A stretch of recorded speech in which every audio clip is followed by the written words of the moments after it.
ඔබ සැමට සුබ සන්ධ්‍යාවක් වේවා. මේ සන්ධ්‍යාවේ යේසුස් වහන්සේගේ උතුම් නාමයෙන් මෙම දේහමයට පිළිගන්නවා. මෙච්චර කාලයක් මූණු ටික වහගෙන හිටියා. දැන් ලස්සනට පේනවා ඔයගොල්ලෝගේ ලස්සන හිනාව. අමුතු මූණු ටිකක් තමයි දැක්කේ මෙච්චර කාලයක් නේ. අපි දන්නවා මේ 2019 වර්ෂයේ අවසන් වෙනකොට අපි සිළු දෙනාම බලාපොරොත්තුෙන් හිටියා 2020 පටන් ගන්න ලස්සනට. නමුත් අවසනකට වගේ අපිට මුණ දෙන්න තිබුණා මේ විහසන එහෙම නැත්නම් මේ වසංගතය COVID-19 නිසා මුළු ලෝකෙම අනිත් පැත්ත පෙළුණා. අපේ ජීවිත වෙනස් වුණා. ඒ වගේම මිනිස්සු වෙනස් වුණා, සමාජ වෙනස් වුණා, හැම දෙයක්ම වෙනස් වුණා. නමුත් දෙවියන් වහන්සේගේ කරුණාව තුළ ජීවත් වන්නා වූ අපිට ඒ කිසිම අඩුපාඩුවක් නැතුව උන්වහන්සේගේ කරුණාව ලැබුණා. කතාවක් කියන්නේ යන පොඩි විනාඩි 2-3ක කතාවක්. ඒ කියන්නේ දෙවියන් වහන්සේගේ ප්‍රේමය, ඒ වගේම ඔයගොල්ලෝ ධෛර්යමත් කරන්න. අපි දන්නා COVID-19 එහෙම නැත්නම් මේ කොරෝනා වෛරසය රටවල් සෑම තැනකම පැතුරුණා. ඉතාලියේ මිලියන 2කට වැඩි සංඛ්‍යාවකට හැදුනා. 90,000ක් විතර සංඛ්‍යාවක් මිය ගියා. මේක ලස්සන කතාවක්. ඒ වගේම දුක හිතෙන කතාවක්, පොඩි කතාවක්. අවුරුදු 93ක් වයස ඇති මේ පුද්ගලයාට මේ අසනීපය හැදිලා ආරෝග්‍ය ශාලාවට ඇතුළු වුණා, රෝහලට ඇතුළු වුණා. ඔහුට වෙන්ටිලේටර් පාවිච්චි කරන්න අවශ්‍යතාවයක් වුණා. ආරෝග්‍ය ශාලාවේ පැය 24ක් ඒක පාවිච්චි කරා. පාවිච්චි කරාට පස්සේ මේ 93 වෙනි වයස පුද්ගලයා සුවපත් වුණා. ඊට පස්සේ දොස්තර මහත්තයා වෛද්‍යවරයා කතා කරලා එයාගේ බිල ඉදිරිපත් කළා. බිල ඉදිරිපත් කරනකොට එකපාරම මේ පුද්ගලයා අඬන්න පටන් ගත්තා. එතකොට දොස්තරවරු කිව්වා අඬන්න එපා, ඔය බිල ගැන හිතන්න එපා කියලා. එතකොට මේ පුද්ගලයා ලස්සන උත්තරයක් දුන්නා. ඒ උත්තරයට ඒ දොස්තරවරුන්ටත් කඳුළු ආවලු. එයා කියලා තියෙනවා මම අඬන්නේ මේ සල්ලි ගෙවන්න බැරි කමකට නෙවෙයි. ඒක මට ගෙවන්න පුළුවන්. නමුත් මම අඬන්නේ මම අවුරුදු 93ක් ඒ අවුරුදු 3 මම උස්ම ගත්තා, උස්ම පහලට දැම්මා. නමුත් මම කිසි දෙයක් ගෙවුවේ නැහැ. නමුත් අද මේ වෙන්ටිලේටර් එහෙම නැත්නම් මේ උස්ම ගන්න මේ මැෂින් එක, මේ કૃතිම මැෂින් වලට මම අද ගෙවන්න යනවා යුරෝ 5000ක්. මට ඒක ගෙවන එක නෙමෙයි අමාරුව. මම මෙච්චර කාලයක් දෙවියන් වහන්සේ දුන්නා වූ හුස්ම ආශ්වාස ප්‍රශ්වාස කළා. නමුත් මම ඒකට ණය ගැති. මම කවදාවත් ස්තුතිවන්ත වුණේ නැහැ. මම කොච්චර දෙවියන් වහන්සේට ණය ගැතිද? ඒ නිසා අපි දෙවියන් වහන්සේගේ දරුවන් හැටියට අද මේ ස්ථානට පැමිණලා සිටින්නේ උන්වහන්සේට ප්‍රශංසා කරන්න. සෑම මොහොතකම අපේ ජීවිතේ උන්වහන්සේ හැර අපිට කිසිවක් නැහැ.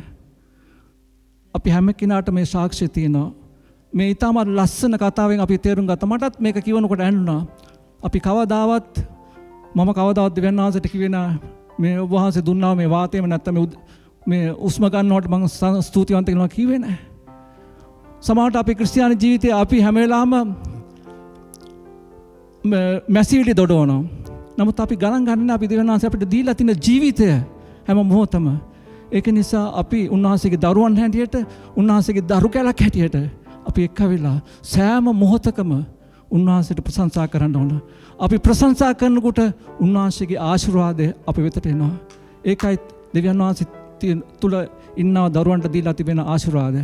ඒක නිසා මේ සන්ධ්‍යාවේ උන්වහන්සේට ගායනාවෙන් ඒක ප්‍රශංසාවත්, ඒ වගේම දෙවියන් වහන්සේගේ වචනය අසලා උන්වහන්සේගේ අනුව ජීවත් වෙන්න උන්වහන්සේ අපි සියලු දෙනාටම මඟ පෙන්වනසේකවා. ආමෙන්. අපි මුලින්ම ගායනා කරමු නාද දිදී නැත ශෝක බියා. මේ ගීතිකාව ගොඩක් පරණ ගීතිකාවක්. මේකේ කියවෙන්නේ ඔබත් මාත් ගැන. වෙන කවුරුත් නෙමේ, ඔබත් මාත් ගැන. මේකේ තියෙන්නේ කවුරු හරි කෙනෙක් ස්වාමින් වහන්සේගෙන් ඈතට ගියොත් ස්වාමින් වහන්සේ ඒ කෙනාව කොහොම හරි හොයා ගන්නවා. ස්වාමින් වහන්සේ හරියට බැටළු එඬේරානන් වගේ. බැටළු එඬේරෙක් හැමතිස්සෙම නැති වෙලා ගිය බැටළුවා පස්සේ යනවා. කොච්චර දුෂ්කරතාවයන් තිබ්බත් නැති වුණ බැටළුව පස්සේ ගිහිල්ලා එයාව කොහොම හරි හොයා ගන්නවා. ඉතින් ඒ වගේ තමයි අපේ ස්වාමින් වහන්සේ ගොඩාක් ආසයි උන්වහන්සේ ගාවට හැම දරුවෙක්ම එනවනම් ඈතට යන්න නෙමෙයි ඒ ඈතට යද්දි ගොඩාක් සන්තෝෂයන් ඔබට තියෙන්න පුළුවන්. හැබැයි ඒ අන්තිමය වෙන්නේ විනාශය වෙන්න පුළුවන්. ඉතින් ස්වාමින් වහන්සේ මේ රාත්‍රියේ ඔබටත් මටත් කියනවා උන්වහන්සේ ගාවට එන්න. උන්වහන්සේ ගාවට ඇවිල්ලා ඒ ප්‍රීතිය භුක්ති විඳින්න කියලා. ඉතින් අපි මේක ගායනා කරමු. උන්වහන්සේ තවත් කියනවා උන්වහන්සේට ඒ නැති වුණ කෙනා හම්බුනහම ස්වර්ගෙදී උන්වහන්සේ ගොඩාක් ප්‍රීති වෙනවයි කියලා. ඉතින් අපි සන්තෝෂෙන් ගායනා කරමු. නාද දීදී නැත ශෝක බියා.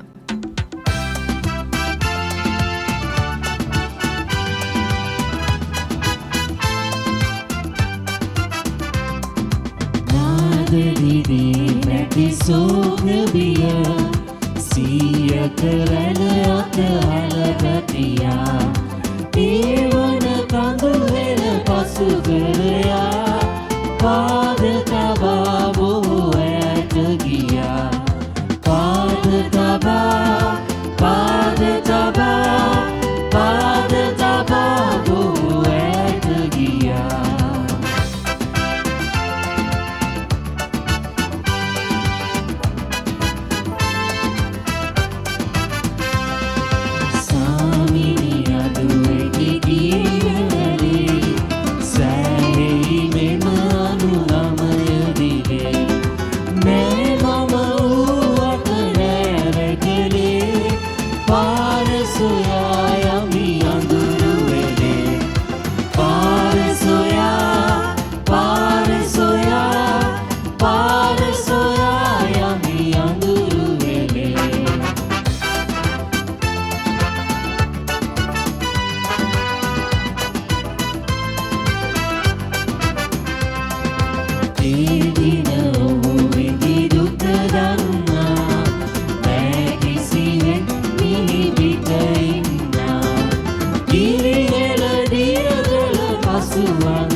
Jesus udesa ජීවත් වෙමි කුමන දෙයක් සිද්ධ වුණා ශුද්ධාත්මයන්ට කිකරුවී ජේසුස් උදෙසා ජීවත් වෙමි ජේසුස් උදෙසා ජීවත් වෙමි කුමන දෙයක් සිද්ධ වුණා ශුද්ධාත්මයන්ට කිකරුවී ජේසුස් උදෙසා ජීවත් වෙමි ජේසුස් උදෙසා ජීවත් වෙමි ජේසුස් උදෙසා ජීවත් වෙමි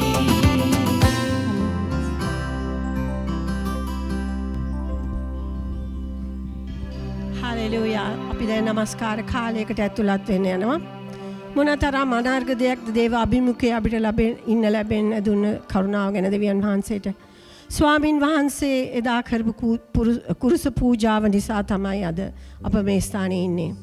අපි ගායනා කරනවා වගේම අපි අපේ කටහඬ හඬ නංවලා උන්වහන්සේට අපේ ස්තුතිය දෙමු. උන්වහන්සේට ප්‍රශංසා කරමු. උන්වහන්සේගේ ගුණ ගායනා කරමු. මන්ද උන්වහන්සේ ගෘහය තුළ උන්වහන්සේගේ අභිමුඛයේ කොතරම් ප්‍රීතියක්ද මොන කරදරයක් තිබුණත් මොන දුකක් අපිට තිබුණත් ලෙඩ රෝගයක් තිබුණත් උන්වහන්සේගේ අභිමුඛයේ අපි ඒ සුවය අත්දකිනවා ඒ සමාදානය අත්දකිනවා ඒ ප්‍රේමය තා විශාලව අත්දකිනවා එහෙම නිසා අපි ගායනාවෙන් වාදනයත් අපි මේ කරන ප්‍රශංසාවට සව දෙනාම එකතු වෙමු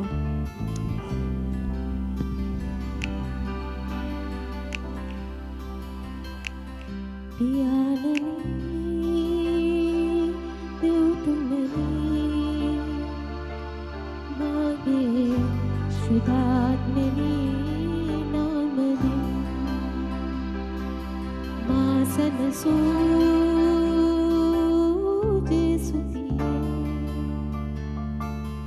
ඔබ අභිමුඛයේ සිටින්නේ පියාණනි දෙව්තුමනි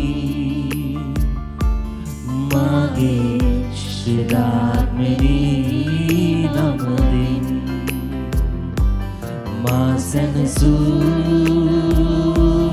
යේසුතියේ ඔබ අභිමුඛයේ සිටින්නේ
අපි කොච්චර කාට කිව්වත් ඒ කාගාවත්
අභිමුඛයේ සිටින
මහෝත්තම ජීවමාන වූ දෙවි පියාණෙනි නැවත නැවත වාරයක් ඔබ වහන්සේට ස්තුති ප්‍රශංසා කරනවා මේ අනර්ග කාලය අපට දුන්නේ ස්වාමිනී දෙවි පියාණෙනි ඔබ වහන්සේ කොපමණ වතාවක් අපට ස්වාමිනී අපට ආදරය පෙන්වා තිබෙනවාද ඔබ වහන්සේ කොපමණ වතාවක් ස්වාමිනී අප සමග පුරබැද තිබෙනවාද පියාණෙනි ස්වාමිනී කොපමණ වතාවක් අපේ ඔබ වහන්සේගේ ශුද්ධාත්මයට විරුද්ධව වැඩ කරලා තියෙනවද ස්වාමිනී පියාණෙනි අද අප ඔබ වහන්සේගෙන් සමාව අයදිනවා ඔබ වහන්සේගේ ශුද්ධ ලේ වලින් ස්වාමිනී අපව ස්වාමිනී වසන හන්දා අපව සෝදා පවිත්‍ර කරන හන්දා ඔබ වහන්සේට අනේක වාරයක් ස්තුති කරනවා ස්වාමිනී ස්වාමිනී අපි නැවත වාරයක් ඔබ වහන්සේට යටහත් වෙනවා ඔබ සහ මුලින්ම අප වැළඳ ගන්න නිසා අප ආරක්ෂා කරන නිසා ස්වාමිනී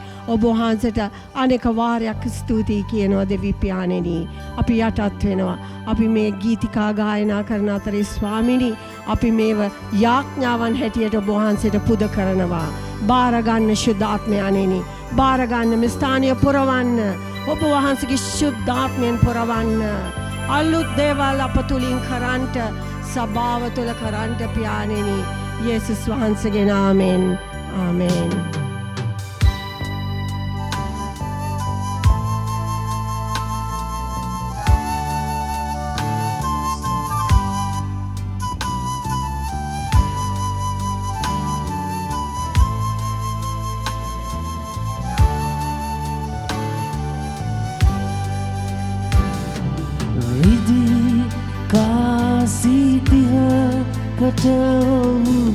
පාවා දුන්නේ රිදී කාසිතිහකට පාවා දුන්නේ ජේසුනී මගේ ජේසුනී මගේ කුරුසියට ගියේ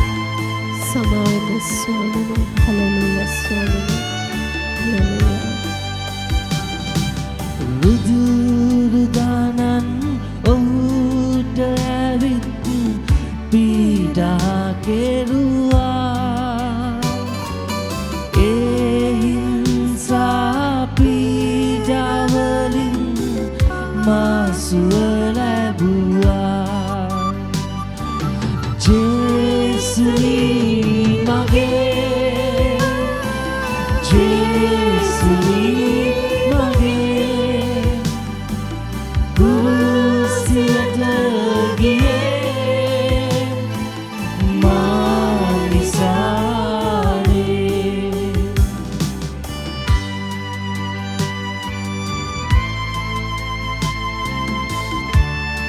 ඔබ සිහිපත් කරන්න ස්වාමීන් වහන්සේගේ දා කුරුසිපත් වීම.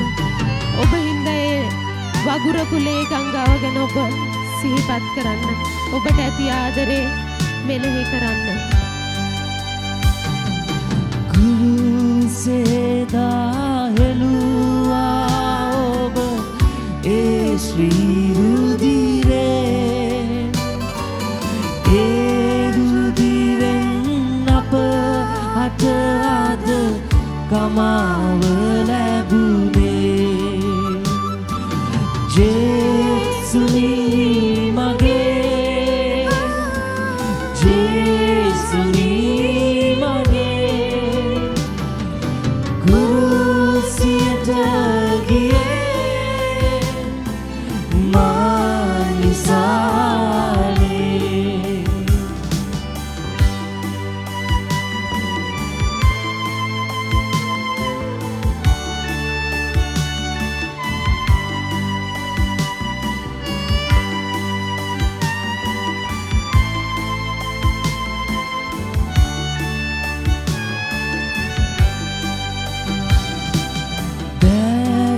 විදා කුරුසියේ යන ගසනු ලැබුවා ජේසුනි ඔබේ මරණින් අප ජීවත් වූවා ජේසුනි මගේ ජේසුනි මගේ කුරුසියට ගියේ මා නිසානේ ජේසුනි මගේ ජේසුනි මගේ කුරුසියට ගියේ මා නිසානේ ස්වාමිනී ස්තුතියි ස්වාමිනී. ස්වාමිනී ඔබ වහන්සේ අපිව ස්පර්ශ කරන්න පියාණෙනි. ඔබ වහන්සේ අපි සමග හැමදාම සිටින නිසා ස්තුතියි. අපිට එපා වුණත් ඔබ වහන්සේට එපා වෙන්නේ නැති නිසා අපිව ස්තුතියි ස්වාමිනී. ඔබ වහන්සේ කවදාවත් අපිව අත්හැරලා දාලා යන්නේ නැති නිසා ස්තුතියි ස්වාමිනී. අපි කොතරම් පාපයක් කරත් ඔබ වහන්සේට එපා වෙන්නේ නැති නිසා ස්තුතියි. අපිට එපා වෙනවා ස්වාමිනී මිනිස්සු වැරදි වැඩ කරද්දී අපිට හිතෙනවා මේ මිනිස්සයා කොච්චර පාප වැඩක්ද කරන්න කියලා. අපිට සමහර වෙලාවට සමාව දෙන්න බැරි ගතියක් තියෙනවා. අපි පාපයන් කරනවා. අපිටම සමහර වෙලාවට අපිව හිරිකිතයි අපි කරන දේවල් වලට. ස්වාමිනී ඒත් හරි පුදුමයි. ඔබ වහන්සේට අපිව කවදාවත් එපා වෙන්නේ නැහැ. ඔබ වහන්සේ හැමදාම අපිව ආදරෙන් වැළඳ ගන්න බලාගෙන ඉන්නවා ස්වාමිනී. ස්තුතියි ස්වාමිනී. ප්‍රශංසා වේවා. ඔබ වහන්සේ අපි වෙනුවෙන් බලාගෙන ඉන්න නිසා ස්තුතියි ස්වාමිනී. ඔබ වහන්සේ හැමදාම ස්පර්ශ කරන්න, මේක අහන් ඉන්න, මේක බලන මේ හැම දරුවෙක්වම ස්පර්ශ කරන්න, ඔවුන්ගේ තියෙන තුවාල ඔබ වහන්සේ සුව කරන්න, ඒ කරදර ඔබ වහන්සේගේ අතට ගන්න නිසා ස්තුතියි ස්වාමිනී. හලෙලුයා ස්වාමිනී. ඔබ වහන්සේ අපෙන් ඈතට යන්නේ නැති නිසා ස්තුතියි ස්වාමිනී. ස්පර්ශ කරන්න මාව හැමදාම පියාණෙනි.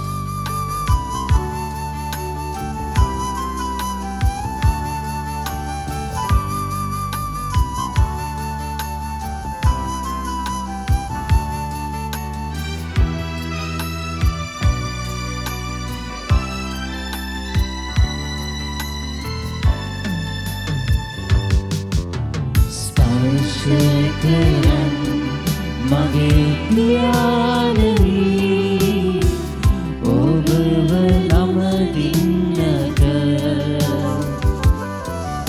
ස්පර්ශ කරන්න මගේ පියාණනි ඔබව දකින්නට ස්පර්ශ කරන්න මගේ ජේසුනි පාපය නොකරන්නට ස්පර්ශ කරන්න මගේ ජේසුනි ඔබ තුල රැඳෙන්නට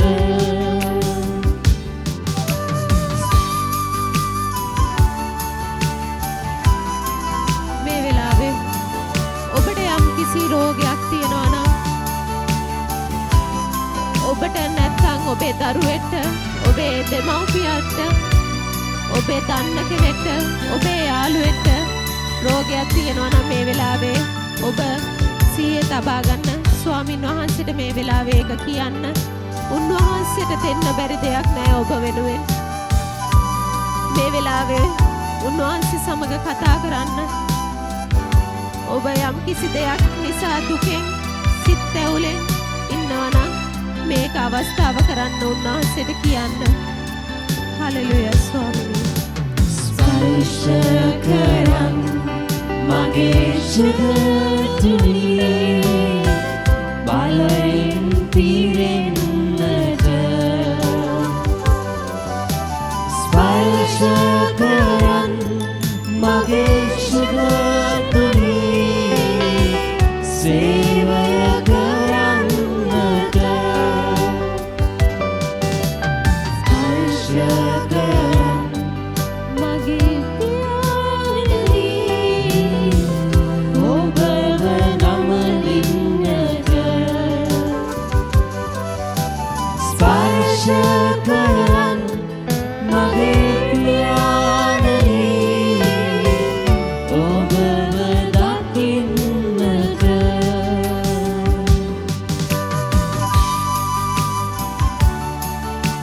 අපි අවසාන ලෙස ගායනා කරමු ස්පර්ශ කරන් මගේ ජේසුනි පාපය නොකරන්නට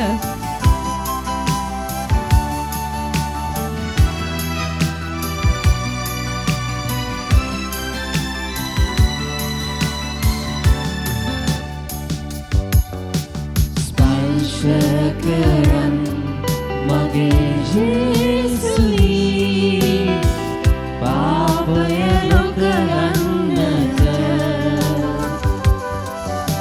ස්පර්ශ කරන්න මගේ ජේසුනි ඔබ තුල රැඳෙන්නට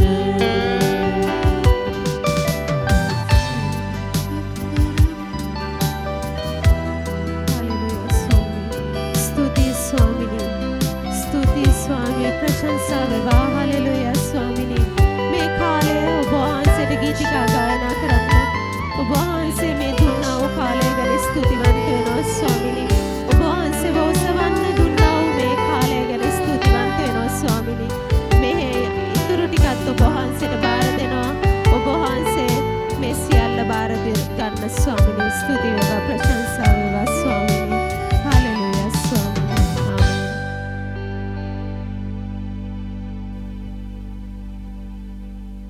ආමේන් අපි මේ වෙලාවේ ස්වාමීන් වහන්සේගේ දසයෙන් කොටසක් සම්මාදන උදෙසා යාඥා කරන්නට යනවා. ඊට ප්‍රථම මම කැමැති ඔබ සමග යම් සිතුවිල්ලක් බෙදා ගන්න. යෝහන් 3:16 පවසනවා ස්වාමින් වහන්සේ තම ඒකජාතක පුත්‍රයා දෙන තරමට ලෝකයාට ප්‍රේම කරන ලදී. අපි මේ පදේ දිහා බැලුවොත් අපිට එතනදී පැහැදිලි වෙනවා ස්වාමින් වහන්සේ ලෝකයාට ප්‍රේම කරා. ඒ වගේම එතනදී තව දෙයක් වෙනවා තම ඒකජාතක පුත්‍රයා ලෝකයට දුන්නයි කියලා. එතකොට මෙතන උන්වහන්සේගේ ප්‍රේමයේදී උන්වහන්සේ යම්කිසි ක්‍රියාවක් කරනු ලැබුවා. ඒ වගේම තමයි ගොඩක් වෙලාවට අපි දන්න විදිහට ප්‍රේමය ක්‍රියාවක් නැති ප්‍රේමයක් ඒක නියම ප්‍රේමයක් විදිහට අපිට හඳුන්වන්න බෑ. ගොඩක් වෙලාවට අපි දන්න අපේ යාළු මිත්‍රයන්ට අපි යම්කිසි ත්‍යාගයක් දෙනවා. යම්කිසි දෙයක් කරන්නේ මොකද අපි ළඟ තියෙන ප්‍රේමය නිසා. ඒ අපි ඒ දෙනකොට අපි කවදාකවත් බලාපොරොත්තු වෙන්නේ ඔවුන්ගෙන් යමක්. මොකද අප හදවතින්ම ඔවුන්ට තියෙන ප්‍රේමය නිසා තමයි ඒ දේ දෙන්නේ. ඉතින් ඒ වගේ ස්වාමීන් වහන්සේ අපට දුන්නා වූ ප්‍රේමය වගේම අප තුලිනුත් උන්වහන්සේට යම්කිසි දෙයක් අපි දිය යුතුයි. ඒ දීම අපිට උන්වහන්සේට දෙන්න පුළුවන් පළවෙනි දේ තමයි උන්වහන්සේ අපිට දුන්නා වූ ගැලවීම උන්වහන්සේ එනතෙක් ආරක්ෂා කිරීම තුලින්. මන්දයත් උන්වහන්සේ අපිට ප්‍රේම කරේ අපත් සමග සහභාගීකම් පවත්වන්න. අපේ අවසානයේ දක්වා ඒ දේ රැකගත්තේ නැත්නම් අපිට ඒ සහභාගීකම් පවත්වන්න බැරි වෙනවා. ඒ වගේම තමයි උන්වහන්සේට අපි ප්‍රේම කරනකොට අපිට පුළුවන් උන්වහන්සේ උදෙසා අපේ කාලය දෙන්න. ඒ වගේම උන්වහන්සේ දේවචනේ කියපු දේවල් හරියාකාරව කිරීම මගින්. ඒ වගේම තමයි අපි උන්වහන්සේට අපි උපේන දේ යමක් දෙනවද ඒ දේ දෙන්නේ කිසිම නියමයක් නිසා නව අප තුල තියෙනව ඒ ප්‍රේමය කරන කොටගෙන. ඒ වගේම තමයි අපි එතනදී කර තව ක්‍රියාවක් තමයි අපි උන්වහන්සේව අපේ ප්‍රථම ස්ථානය දෙනවා. ඒ කියන්නේ අපිට ලැබුණ දේෙන් අපි උන්වහන්සේ දුන්න දේට කෘතගුණ සැලකීමක් ලෙස 10න් එකක් අපි අයින්ට කරනවා. ඉතින් බොහෝ වෙලාවට අපි මේ 10න් එකක් සම්මාදනු දීමේ අපි ක්‍රියා කරන්නේ උන්වහන්සේට අපි තියනා ප්‍රේමය ප්‍රකාශ කිරීම. ඉතින් මා කැමති ඒ සිතුවිල්ලත් ඔබ සමග බෙදා ගැනීමෙන් මේ උදෙසා යාඥා කිරීමට. ආදරණීය දෙවියන්නි ඔබ වහන්සේට අද දවස ගැන ස්තුති කරනවා ස්වාමිනී. අද දවස තුලදී ඔබ වහන්සේ අපට දුන්නා වූ සෑම ආරක්ෂාවක් නිසාම ස්තුති කරනවා ස්වාමිනී. ඒ වගේම ස්වාමිනී ඔබ වහන්සේ මේ දේ මෙහෙට අපට එන්න දුන්නා කරුණාව නිසා ස්තුතියි ස්වාමිනී. මෙම ස්වාමිනී මේ මොහොතේ ඒ ඔබ වහන්සේ උදෙසා යමක් ආපස්සට දෙනවද ඒ උන් සියලු දෙනාට ඔබ වහන්සේ ආශිර්වාද කරන්න ස්වාමිනී. ඒ දේ ඔබ වහන්සේගේ වචනේ පවසා තින්න පරිදි ඔවුන්ට ඔබ වහන්සේ කවුල් විවර කර ඒ දෙන්නා වූ ආශිර්වාද ඔවුන්ට භුක්ති විඳින්නත් ඒ දේ ඔවුන්ට සාක්ෂියක් ලෙස දකින්නත් ඔබ වහන්සේ සලස්වන නිසා ස්තුති කරනවා ස්වාමිනී. දෙමෙහි ඉදිරි වැඩ කටයුතු ඔබ වහන්සේට බාර කරන අතර මේ සියල්ලක් ඉල්ලන්නේ ඔබ වහන්සේගේම අති උතුම් වූ ආදර නාමයෙන්ය. ආමේන්.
හමුවෙන් බහැදැකීම් යනකොට එක ප්‍රශ්නයක් මතුවුණා.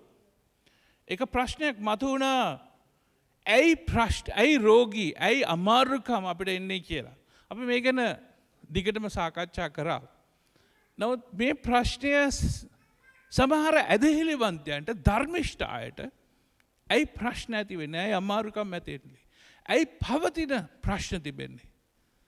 දැන් සමහර වෙලාවට මේක තමයි මම එච්චර කැමති නැත්තේ සමහර දේවගතිවරු කියනවා යේසුස් වහන්සේ වෙතට එන්න ඔක්කොම ප්‍රශ්න විසඳෙයි කියලා. අපි ඉන්නේ වැටුණා වූ ලෝකයක නිසා අපිට මේ පොරොන්දුව දෙන්න බෑ. දෙවනුව කාරණේ තමයි අපේ ඇදහිල්ල මත ඒක බලපානවා. අපි කොතෙක් අපේ ජීවිතයේ දෙවියන් වහන්සේට බාර දෙනවද නැද්ද කියලා. භාගිකව උන්වහන්සේට එක්ක ගමනක් යනවා නම් අපේ ප්‍රශ්න නිම වෙන්නේ නැහැ. නමුත් යේසුස් වහන්සේ වෙතට ආවම අපේ ප්‍රශ්නවලට මුහුණ දෙන්නට ශක්තිය ලැබෙනවා. ප්‍රඥාව ලැබෙනවා. අපිට ජයග්‍රහණය ලැබෙනවා. ඕනම ස්වාමින් වහන්සේත් එක්ක යන ගමනක් යන ධර්මිෂ්ඨ පුද්ගලයෙක්ගෙන් හැවුවොත් ඔය කවදාවත් කියන්නේ නැහැ. ඔකට ප්‍රශ්න නැහැ කියලා. කියන්නේ ජීවිතේ නිකන් පවණක් වගේ යනවායි කියලා. හැම කෙනාටම ඒ ප්‍රශ්නේ තියෙනවා. ඉතින් මම හිතුවා මේ කොටස කියවන්න කියලා.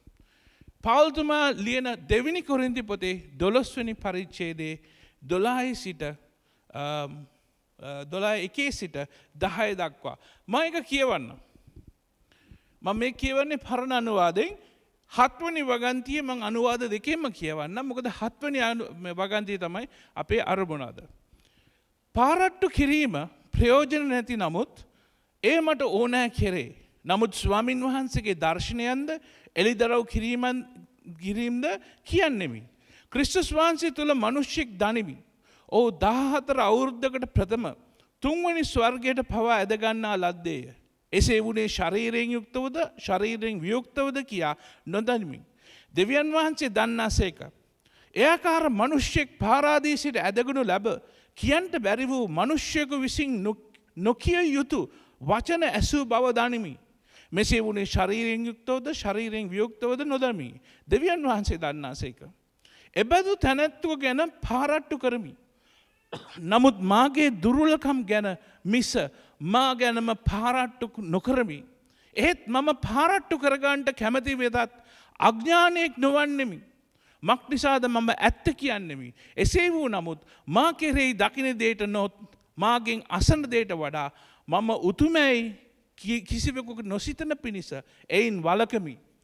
7 වෙනි වගන්තිය. තවද ඒ එළිදරව්වීම් වල අතිශය උතුම්කම කරුණ කොටගෙන පමණට වඩා උසස් නොවන පිණිස මට පාරදීමට සහතන්ගේ දූතියෙකු වැන වූ උලක් මාගේ මාංශයේ මට දෙන ලද්දේය. එපමණට වඩා මා උසස් නොවන පිණිසය. ඒක මා කෙරෙන් පාවන පිණිස ඒ ගැන 3 වතාවක් ස්වාමින් වහන්සේගෙන් ඉල්ලුවෙමි. උන්වහන්සේද මාගේ කරුණාව නුඹට සෑහේ. මක් නිසාද දුර්වලකමේදී මාගේ බලය සම්පූර්ණ වන්නේයයි මට කීසේක. එබැවින් ක්‍රිස්තුස් වහන්සේගේ ශක්තිය මා කෙරෙහි පිහිටුවන පිණිස මාගේ දුර්වලකම් ගැන ඉතා සන්තෝෂයෙන් පාරට්ටු කරගන්නෙමි. එයින් ක්‍රිස්තුස් වහන්සේ උදෙසා පැමිණෙන දුර්වලකම් වලටත් අන්තරාය වලටත් හිඟකම් වලටත් පීඩාවලටත් විපත්ති වලටත් ප්‍රසන්නව සිටිම මක් නිසාද මම දුර්වලව සිටින කලම ශක්තිමත්ව සිටිමි. 7 වෙනි වගන්තිය නව අනුවාදයෙන් මෙමය කියන්නේ.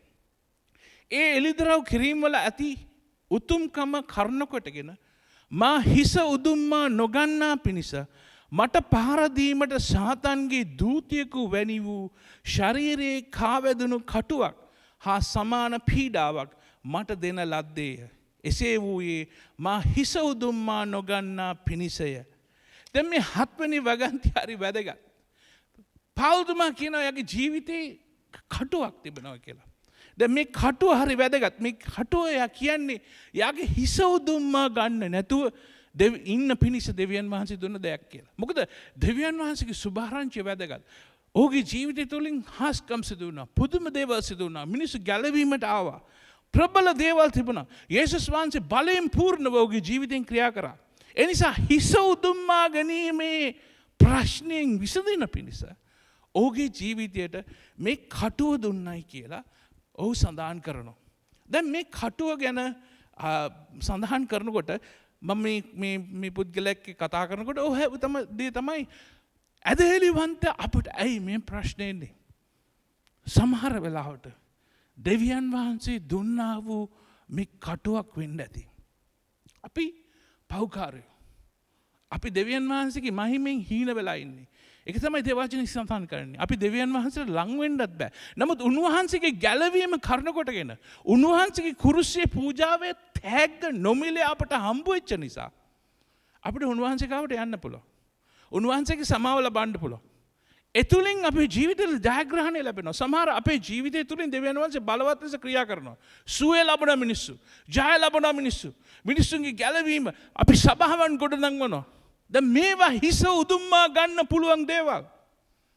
දෙවියන් වහන්සේ දන්නවා අපේ මමත්වයේ ප්‍රශ්නේ. අපි දෙවියන් වහන්සේගෙන් ඈත් වෙන්න පුළුවන්. ගලාති දෙවෙනි පරිච්ඡේදයේ 20 වෙනි වගන්තිය කියන මේක. මම ක්‍රිස්තුස් වහන්සේ සමග කුරුසිය ඇනගතුන ලැබ සිටිමි. මේ පවුල්තුමාමයි කියන්නේ. ඉතින් දැන් ජීවත් වෙන්නේ මම නොව ක්‍රිස්තුස් වහන්සේ මා තුල ජීවත් වන සේක.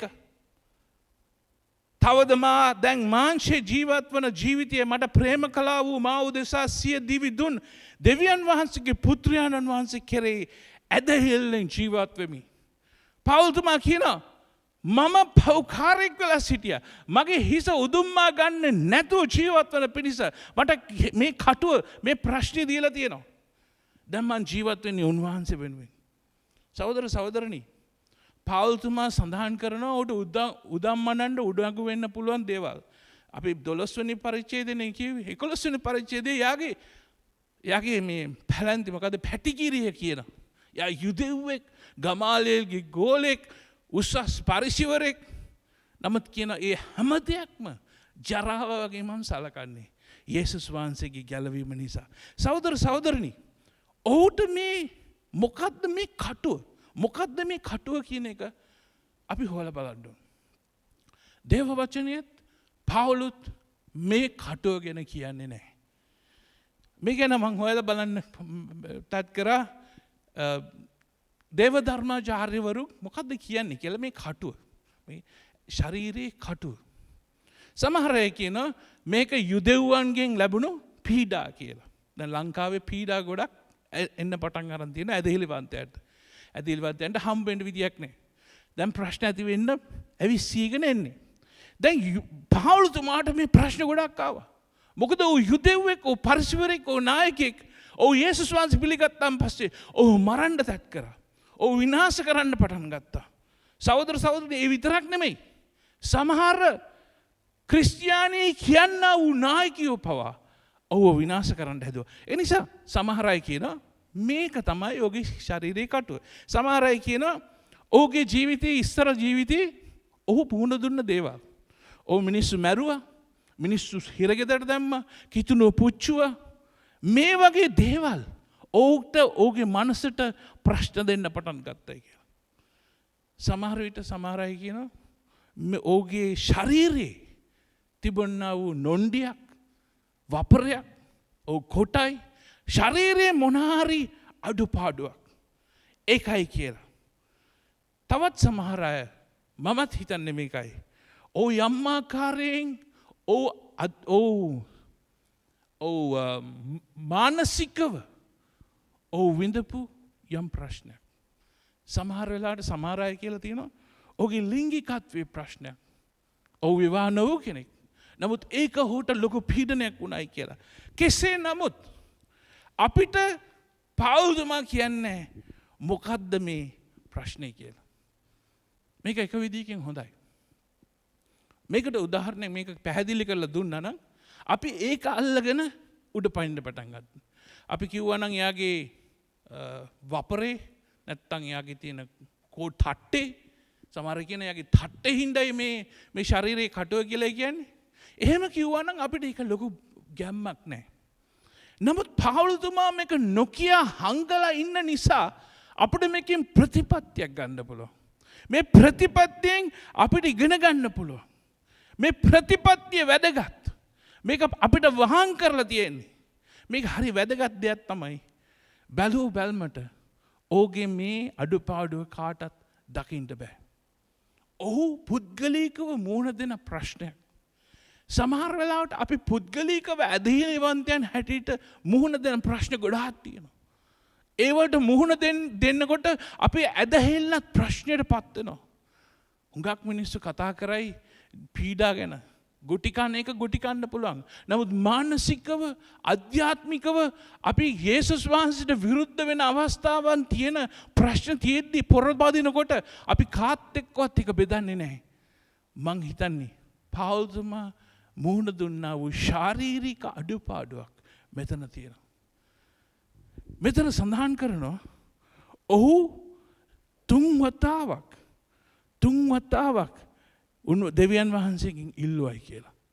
මේකේ ප්‍රශ්නේ තියෙන මම මේක ඉංග්‍රීසියෙන් කියවන්න. Paul Stone what Paul's thorn was isn't the point. The point is what God's purpose was for the thorn. Paul's thorn wasn't the point. The point is what God's purpose was for the thorn. මේ කටුවක් මොකක්ද කියන එක ප්‍රශ්නේ නෙමෙයි. ප්‍රශ්නේ අපි තේරුම් ගන්නට ඕනේ. දෙවියන් වහන්සේ මොකක්ද මේ ශාරීරික කටුවෙන් පෞල්තුමාගේ ජීවිතය ඇති කරපු දේ. සමහර වෙලාවට ඔබේ ජීවිතයේ විවිධ දේවල් තියෙන්න පුළුවන්. ක්‍රිස්තියානි ගමනට බාධා කරන. ඔබ දෙවියන් වහන්සේගෙන් හඬ නගනවා ඇති. අනේ මේක මට අරන් දාන්න. සමහර වෙලාවට ඔබ කතා කරන්න බය. නිර්භීත නැති පුද්ගලෙක් වෙන්න ඇති. මගේ ජීවිතේම තමයි. මං ඉස්කෝලේ පන්ති ඉස්සරහා අපිට කවියක් කියලා නැති පුද්ගලෙක්. ගැලවීමට එනකොට සේවය කරන්න බයයි. නමුත් දෙවියන් වහන්සේ වෙනස් කරා. සමහරවිට කතා කරන්න ඔබට හැකියාවක් නැති කෙනෙක් වෙන්න පුළුවන්. මෝසස්ට ඒ වගේ තත්ත්වයක් වුණා. ඔහුට සේවය කරන්න බැරි වුණා. ඔහුට කතා කරන්න බැහැ කියලා ආරොන්ව පාවිච්චි කරා කතා කරන්න. සමහර විට ඔබ එන පෞල් පසුබිම වෙන්න පුළුවන්. ඔබ එන්නා වූ දුප්පත්කම නිසා ඔබට සේවය කරන්න බැරි හින්දා වෙන්න පුළුවන්. පෞල්තුමාට මෙවැනි ප්‍රශ්න ආවා. මේක දෙක කොරින්ති පොත කියවුවොත් ඔහුගේ ප්‍රශ්නේ තිබුණේ මේ උත්කෘෂ්ඨ නැත්තම් අතිවිශිෂ්ට අපෝස්තලවරුන්ගෙන් තමයි වැඩිම ප්‍රශ්න ආවේ. ඔහුව පහත් කර සැරකුවා. සමහර විට හැඟුණා වූ ප්‍රශ්න. මං දන්න කෙනෙක් ඉන්නවා ප්‍රබල සේවකෙක්, ප්‍රබල ගුරුවරයෙක්. ඔහු ග්‍රීක භාෂාව වතුර වගේ දන්න ආචාර්යවරයෙක්. ඔහු හැමදාමත් ඔහුගේ ජීවිතයේ ප්‍රශ්නයක් තියෙනවා මේ සමලිංගික සම්බන්ධතාවයන් ගැන. ඔහු සම්බන්ධතාවයකට පාතබල නැහැ. නමුත් ඔහුගේ හැඟීම් තියෙනවා. ඔහු පොරබදිනවා ඒ ගැන හැමදාම. මම දන්නේ මොනාරි හේතුවක් නිසා මාත් එක්ක ඔහු බෙදාගත්තා. ඔහු කියන කොච්චර අමාරුද කියලා ජීවත් වෙන්න ඇදහිලිවන්තයෙක් හැටියට. නමුත් ඔහු ඉතාමත් බුද්ධිමත් තීක්ෂණ දැනුමක් ඇති හොඳ දේව ධර්මය උගන්වන කෙනෙක්. නමුත් ඇතුළාන්තේ පොරබැදීමක් තියෙනවා. නමුත් පාපයට වැටෙන්න දෙන්නේ නැහැ. මම මේව කතා කරනකොට ඔබට හැඟෙනවා ඇති. ඔබේ ජීවිතයේ මෙවැනි ප්‍රශ්න තියෙන්න පුළුවන්. වෛරය, තරහව, මානසික ප්‍රශ්න, ඔබ කරපු දේවල්, අතීතයේ දේවල් ආයෙ ගලාගෙන එන්න පුළුවන්. ඔබේ ඇදහිල්ලට ප්‍රශ්නයක්. හැමදාමත් ඒක උඩට එන්න හදනවා. පෞල්තුමාගේ කටුව වුණේ මේකයි. අපි දන්නේ නැහැ මොකද්ද කියලා. නමුත් ඔහුගේ ඇදහිල්ලට ඒක බාධාවක් වුණා. 7 වෙනි වගන්තියේ ඔහු මේ සඳහන් කරනවා. ඒ එළිදරව් කිරීමට අති උතුම්කම කරන කොටගෙන මා හිස උදුම්මා නොගන්නා පිණිස මට පහර දීමට සාතන්ගේ දූතයෙකු වැනිය ශරීරයේ කාවැදුණු කටුවක් හා සමාන පීඩාවක් මට දෙන ලද්දේය. එසේ වූයේ මා හිස උදුම්මා නොගන්නා පිණිස. දෙවියන් වහන්සේ දුන්නයි කියලා කියනවා. දෙවියන් වහන්සේ ප්‍රශ්න දෙනවද? සමහරට බහලි දෙවියන් වහන්සේ ප්‍රශ්නේ වුණාද කියලා. මට සමහර ඇවිල්ලා කියලා දිනවා පාස්ටර් මේ දෙවියන් වහන්සේ ඇයි මට ප්‍රශ්න දෙන්නේ? දෙවියන් වහන්සේ ප්‍රශ්න දෙන්නේ නැහැ. නමුත් අපේ ජීවිතයට ඉඩ දෙනවා සමහර වෙලාවට මේ කටු වෙන්න. හොඳම උදාහරණේ ජෝබ්. ජෝබ් පොතේ දෙවෙනි පරිච්ඡේදයේ අපි දකිනවා සාතන් දෙවියන් වහන්සේත් එක්ක සාකච්ඡාවක්. සාතන්ද උත්තර දෙමින් ඇඟ බේරා ගන්න පණ රැක ගැනීම පිණිස මිනිසෙකුට නොදෙන්න දෙයක් ඇද්ද? හොඳයි. ඔබේ හස්තිය දිග කොට ඔහුගේ ඇටකටු හා මාංශයට පහර දී බලන්න. එවිට ඔහු ඔබේ මූණටම ඔබට සාප කරනු ඇතැයි කීසේක. සාතන් ගිහිල්ලා දෙවියන් වහන්සේට කියනවා ජෝබ් ඔය ආශිර්වාද කරන නිසායි ඔයා නමස්කාර කරන්න. ඔයා යාගේ ශරීරයට ප්‍රශ්නයක් ඇති කරන්න. ඔයාටම සාප කරයි. දෙවියන් වහන්සේ කියනවා එවිට සමිදානන් වහන්සේ කතා කරමි. හොඳයි. මම ඔහු නුඹ අතට බාර දෙමි. හැබැයි ඔහුගේ ප්‍රාණයට නම් අත නොතියන්නයි සාතන්ට වදාළනසේක. දෙවියන් වහන්සේගේ නියමයක් නැතුව අවසරයක් නැතුව අපේ ජීවිතයට සාතන්ට ස්පර්ශ කරන්න බෑ. ඕක ඔලුවට දාගන්න. දෙවියන් වහන්සේගේ අවසරයක් නැතුව දෙවියන් වහන්සේගේ අවසරයක් නැතුව අපේ ජීවිතයට ප්‍රශ්න එන්නේ නැහැ. අපේ ජීවිතයට සාතන් ස්පර්ශ කරන්න බෑ. මෙතන අපි දකිනවා ජෝබ් ගැන දෙවියන් වහන්සේට මාර විශ්වාසයක් තියෙන. හරි බොහොම කියනවනම් ඔබට බාරයි නමුත් පනට අත තියන්න බෑ. දෙවියන් වහන්සේගේ කන්ඩිෂන් එක මත තමයි යාට ඒ අවසර දෙන්නේ. අපි දකිනවා ජෝබ් කෙලින් ඉන්නවා. ප්‍රශ්න එන්න පටන් ගන්නවා. නමුත් නැවෙන්නේ. සහෝදර සහෝදරනි අපේ ජීවිතයට ගැලවීමට ලබන්නට අපිට කිසිම දෙයක් අවශ්‍ය නැහැ. නමුත් දෙවියන් වහන්සේගේ අවසරය නැතුව සාතන්ට අපිව අල්ලන්න බෑ, ස්පර්ශ කරන්න බෑ. ජෝබ් වැටුන්නේ. සහෝදර සහෝදරනිස් මම මේකට උදාහරණයක් හොයන්න හැදුවේ. සමහර වෙලාවට ඔබ හිතනවා නම් බෝලයක් කිම්කෝ ප්ලාස්ටික් බෝලයක් වතුරට දැම්මයි කියලා ප්ලාස්ටික් බෝලයකට ඇතුළට වතුර යන්නේ නැහැ. මොකද ඒක දෙවියන් වහන්සේගේ ආරක්ෂාව වගේ. දෙවචනේ සඳහන් කරනවා මේ ලෝකයේ දෙවිය සාතන් කියලා. මේ ලෝකයේ පාලනය ඔහුට බාර දීලා තියෙනවා කාලයකට. නමුත් උන්වහන්සේගේ දරුවන්ව උන්වහන්සේ අර ප්ලාස්ටික් බෝලය තුළට දාලා වගේ උන්වහන්සේගේ ආරක්ෂාව දෙනවා. ඒ ඇතුළට වතුර එන්න බෑ.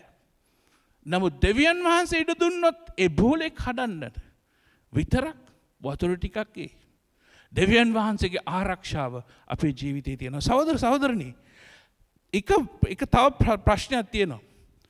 දෙවියන් වහන්සේ ඔයාට ප්‍රශ්නයක් කටුවක් එන්න දුන්නා නම් ඔබ විශේෂ පුද්ගලයෙක්. ඔබ හිතනවා නම් දෙවියන් වහන්සේගෙන් යාඥා කරනවා. මේ ප්‍රශ්නෙන් ඔබෙන් යන්නේ නැහැ. දෙවියන් වහන්සේ නිකන් උත්තර දෙන්නේ නැහැ වගේ. මගේ මේ ප්‍රශ්නේ ඉදිරියට යන්නේ නැහැ. ඔබ විශේෂ පුද්ගලයෙක්. මොකද දන්නවද? ජෝබ්ට ප්‍රශ්නේ එන්න පටන් ගත්තේ ඔහු විශේෂ නිසා. ඔහු ධර්මිෂ්ඨ නිසා. දෙවියන් වහන්සේට ෂුවර් ජෝබ් වැටෙන්නේ නැහැ. ඒ නිසා සාතන්ට ඉඩ දුන්නා. දන්නවා මගේ මිනිස්සයා, මගේ ජෝබ්, මගේ ධර්මිෂ්ඨ ජෝබ් වැටෙන්නේ නැහැ. යකෝ ඕන දෙයක් කරපන්. යා වෙනස් වෙන්නේ නැහැ. 8 වෙනි සහ සිට 10 වෙනි වගන්තිය දක්වා මේක පැහැදිලි කරනවා. ඒ ඉවත් කරන මෙන් 3 වතාවක් මම සමිදානන් වහන්සේගෙන් ඉල්ලුවෙමි. පවුල්තුමා 3 වතාවක් ඉල්ලලා තියෙනවා මේ කටුව ඉවත් කරන්නයි කියලා. මතකද 3 වතාවක්. ඔහුට මතකයි 3 වතාවක් යාඥා කරනවා. ඔහුට මේ ප්‍රශ්නේ තියෙනවා. ඔහුට ලොකු පීඩාවක් තියෙනවා. ඔහු දැනන් හිටියා දෙවියන් වහන්සේගේ පාලනය ඔහුගේ ජීවිතේ තියෙනවා. ප්‍රශ්නේ තිබ්බත් නැතත්. නමුත් ප්‍රශ්නේ උග්‍ර වෙනකොට අපේ මාංශය බාර ගන්නා ප්‍රශ්නේ. උදාහරණයක් වශයෙන් මට තියෙනවා නම් ලිංගික මගේ යාළුවාට කිව්වා සමලිංගික අදහස් එනවයි කියලා. ඒක සේවය කරනකොටත් එනවා. ඒක ලොකු පීඩාවක්. උදාහරණයක් වශයෙන් හොඳ ඉගැන්වීමේ කාලයකට පස්සේ ගෙදර ගියාම මානසික වදයක්. ඒ වැටුණා. ඒ පහත් අවස්ථාවකදී ඔහු දෙවියන් වහන්සේගෙන් ඉල්ලන්න පුළුවන්. අනේ ස්වාමීනි මේක අහෙන්න පීඩාවක් මට ආක් කරන්න. පාවුලතුමාට මතකයි ඒ වගේ 3 වතාවක් ඔහු යාඥා කරනවා. නමුත් බලන්න දෙවියන් වහන්සේගේ උත්තරේ. උන්වහන්සේ පිළිතුරු දෙමින් මාගේ බලය පරිපූර්ණ වන්නේ දුර්වලකමේදී බැවින් මාගේ වරප්‍රසාදය, මාගේ අනුග්‍රහය උඹට සෑහි. මම ඕක අහක් කරන්නේ. ඉංග්‍රීසියෙන් ලස්සනට කියන්න පුළුවන්. God's answer was a big fat no. My grace is sufficient for you. මගේ අනුග්‍රහය උඹට ඇති. මොකද මම දන්නවා උඹට මේ ප්‍රශ්නේ තියෙනවා කියලා. මම දන්නවා මේ කරදරේ උඹට තියෙනවා කියලා. නමුත් ඒක උඹට බෙහෙතක්. උඹේ ඔළුව ඉදම ගන්න නැතුව. ඔබ මට ගෞරවය දෙන පිණිස. අපි දකින සමහර පාස්ටර්ලා ඔළුව උද්දමගෙන ඔළුව ඉදිමලා දෙවියන් වහන්සේට අගෞරවය කරනවා. සමහරට එවැනි අය මට ප්‍රශ්නයක් කරනවා. මට ප්‍රශ්නයක්. ඔවුන් ඇදහිල්ලේ ඉන්න අයද? මොකද ඇදහිල්ලේ ඉන්න ධර්මිෂ්ඨ මිනිස්සෙක්ට දෙවියන් වහන්සේ කොමාරි පාලනය කරනවා.